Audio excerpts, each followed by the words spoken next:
Shalom peuple dédié, shalom mes frères et sœurs. Aujourd'hui, nous venons une fois de plus avec Maman Christiane Nyema, l'épouse du pasteur Liévé Nyema de l'église Parole Éternelle, la borne, extension Kananga Centreville.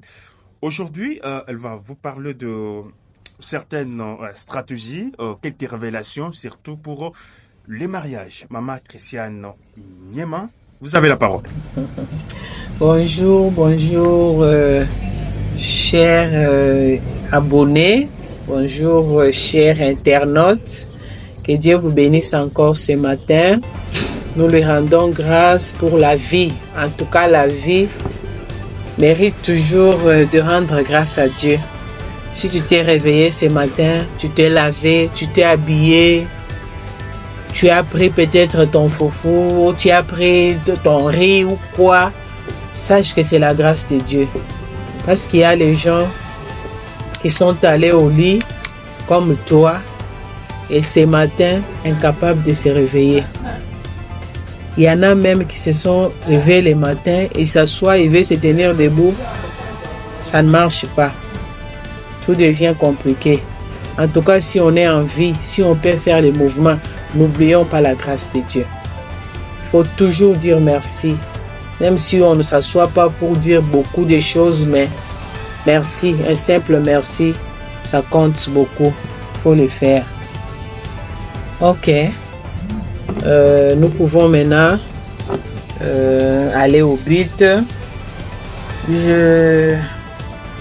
J'avais déjà entamé un sujet, je parlais sur le mariage, le fiançailles aussi.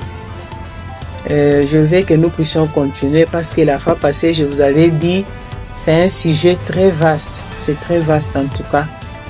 J'aimerais que nous puissions encore parler sur ça. Parce qu'aujourd'hui, nous trouvons qu'il y a beaucoup de problèmes en tout cas. La fois passée, j'avais dit qu'il y a beaucoup de mariages et il y a aussi beaucoup de divorces.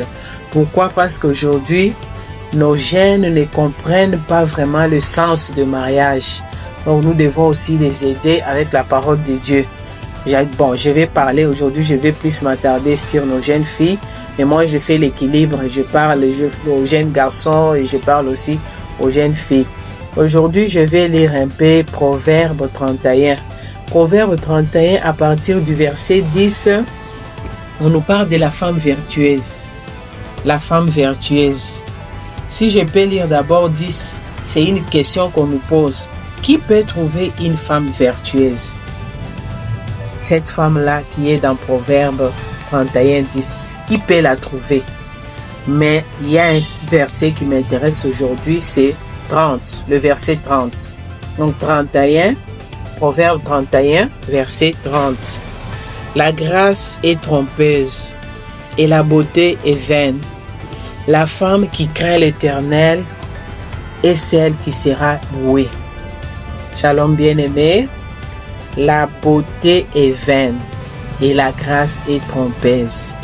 Mais la femme qui craint le Seigneur, l'Éternel, c'est celle-là qui sera louée.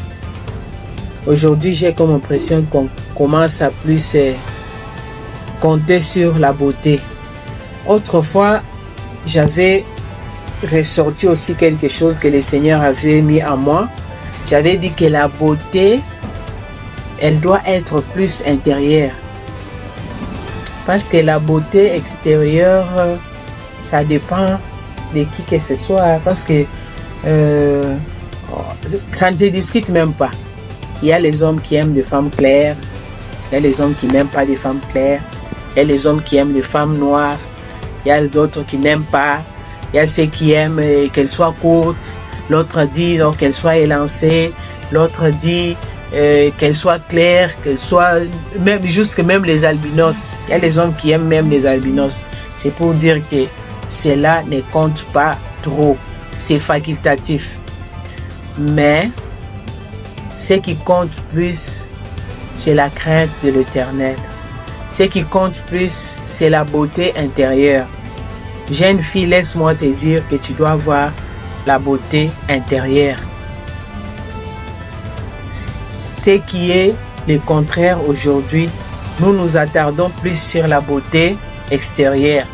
Tout le monde, en tout cas, veut se faire belle. C'est pas un problème, c'est normal. Pour une femme, tu peux te faire belle, mais ne te limite pas seulement à l'extérieur. Cherche aussi la beauté intérieure. La beauté intérieure, là, tu l'auras à travers la parole de Dieu. On nous parle de la femme qui craint l'Éternel, c'est celle qui est louée. Ma fille cherche aussi la beauté intérieure. Si tu n'as pas une beauté intérieure, en tout cas, ça sera difficile de demeurer dans le mariage. C'est pourquoi aujourd'hui, il y a beaucoup de divorces, comme je le disais. On manque la beauté intérieure. On manque ce que nous devons faire. Nous manquons l'objectif du mariage. On se marie pourquoi? Est-ce qu'on se marie seulement parce qu'on doit se marier? Non. C'est une mission. Dieu nous a donné une mission. Si Dieu te met aux côtés d'un homme, c'est pour que tu puisses accomplir des choses aux côtés de cet homme-là. Et toi aussi, jeune garçon ou l'homme, si Dieu te met aussi aux côtés d'une femme, c'est pour que tu puisses aussi accomplir une mission. Dieu a appelé femme aide. Aide là, des fois nous ne comprenons pas le sens d'une aide. Aide, ça dit beaucoup de choses. On aide qui? On aide celui qui est faible. Donc Dieu a trouvé qu'il y avait de faiblesse dans l'homme. C'est pourquoi il a voulu qu'il y ait une femme aux côtés de cet homme-là. Et toi, la femme que Dieu a mis aux côtés de cet homme qui est faible, qui mérite une aide, est-ce que tu joues pleinement ton rôle? Merci aux femmes qui le font. Il y a des femmes vertueuses, il y a des femmes qui ont la beauté intérieure, mais aujourd'hui, la plupart manquent cela. Nous devons rechercher la beauté intérieure. La Bible ajoute encore pour dire, celui qui trouve une femme trouve le bonheur, toujours dans Proverbe. Est-ce que tu seras un bonheur pour l'homme qui va te prendre, ou tu l'es déjà pour ceux qui sont déjà dans les mariages, où on est là seulement pour, au lieu d'être un bonheur, on devient maintenant un malheur pour l'homme. Pourquoi? Je peux donner un exemple. On commence à l'exiger plus que ses moyens. Maintenant, là, avec la mode, ça devient compliqué. Tout le monde veut avoir les cabellos. Tout le monde veut bien s'habiller. Bon, il y a des robes, il y a des ensembles, ceux qui descendent $20. Du temps, moi aussi, je vais avoir ça. Pendant que ton mari a un travail, peut-être qu'on lui paye $50 ou 100 000 francs. Et toi, tu cherches des choses au-delà de ça. Pourquoi? Parce que tu veux aussi te comparer aux autres femmes. Mais tu ne sais pas ce que leurs maris font. Tu ne sais pas. Et tu veux aussi être comme ces femmes-là. C'est pourquoi aujourd'hui, il y a beaucoup de troubles. Même s'il y a des détournements. En tout cas, moi, je peux dire que ce sont nous, les femmes, qui poussent nos maris à détourner au travail. Il y a beaucoup de détournements au Congo. Parce qu'on veut désirer plus que les moyens, plus que les salaires que de nos maris. Maintenant, l'homme se voit obligé d'aller voler pour satisfaire sa femme. En tout cas, faisons un effort.